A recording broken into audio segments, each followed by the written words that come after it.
It's Tuesday, June 7, 2022. Today's top news headlines.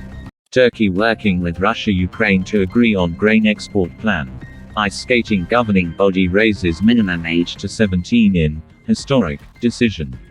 Boris Johnson vows to get on with the job after surviving rebellion. Italy makes one of largest cocaine seizures in blow to Colombian gang.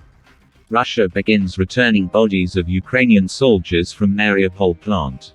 South Africa has confirmed. UAE arrests Gupta brothers wanted for corruption. Street fighting rages for control of Ukraine's Sievierodonetsk. Migrant caravan sets out in Mexico for U.S. Bennett government loses crucial vote in blow for ruling Israeli coalition. Hezbollah ready to act over Lebanon's maritime standoff with Israel. U.S. downplays spat as Mexico snubs summit of the Americas. Mali military rulers set 2-year delay until civilian rule.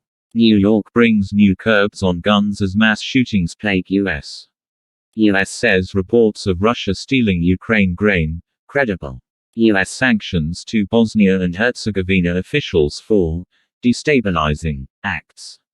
Kuwait supermarket pulls Indian products over insulting remarks on profit. The shoe sellers from Saharanpur who ran Africa's most important economy. Indian government plans to monetize assets worth 75,220 crore rupees in coal mining sector in FY23. A year since launch, IT portal marred with another glitch, Infosys directed to fix issue. While L&T Finance has failed to replicate the success of LTTS and LTI. Iran continues to support resistance of Palestinians, says Iran's finance minister. Iran oil exports remain above 1 meter BPD. Iran, Nigeria pursuing development of trade exchanges. Iran-Iraq to launch visa waiver gradually. Pakistan summons Indian charge d'affaires to slam Islamophobia. 19th Kitchen, Bath, Sauna, Pool Industries International Expo kicks off in Tehran. Flights between Iran, Turkey rise to 110 a week. Iran signs 3 MOUs to boost tourism. Russia deploys more troops, claims progress in East Ukraine. GOP incumbents face House primaries in Democratic California. Explainer says hundreds charged with crimes in Capitol attack. January 6 insurrection. A viewer's guide to first public hearing. U.S. South Korea Fly-20 fighter jets amid North Korea tensions. VP Harris looks to show her clout at Summit of the Americas. Vatican's Pius XII archives begin to shed light on World War II Pope.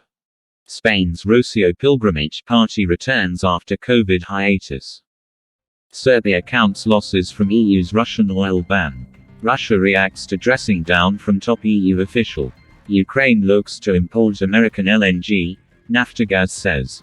Senior Montenegrin MP questions closure of airspace to Russian finance minister. Washington Post reported that China secretly building foreign base. India tests nuclear-capable missile. Value of Russian securities frozen by EU is revealed. Hungary doubles down on Zelensky remarks. Mariupol survivor tells my young children asked me if it hurts to die. UAE joins Muslim nations in slamming India over prophet remarks. Palestinian artists targeted in Germany ahead of major art event. Ghani unlikely to have fled Kabul with millions in cash, report says. US warns of forceful response if North Korea tests nuclear weapon. Russia's Lavrov cancelled visitor, diplomatic scandal, for Serbia. Republican Mitt Romney calls for probe into Abu Akleh killing. UK's Johnson seeks to regain authority after Tory confidence vote. Sri Lanka's economic crisis threatens its dollar-earning IT firms. Lebanese army arrests 64 people trying to sail to Europe. Dominican Republic environment minister shot dead in office. EU clinches world-first deal on single mobile charging port. Ukraine and Russian forces fight in the streets of Sievierodonetsk. Trump ally seeks return to Congress in U.S. midterm primaries. Morning bid. It's a pretty eventful day in markets. Target warns on margins as excess inventory weighs. U.S. trade deficit narrows sharply in April. Women innovators, continuing to break new scientific ground. Ukraine must not be pressured into a bad peace deal, UK PM says.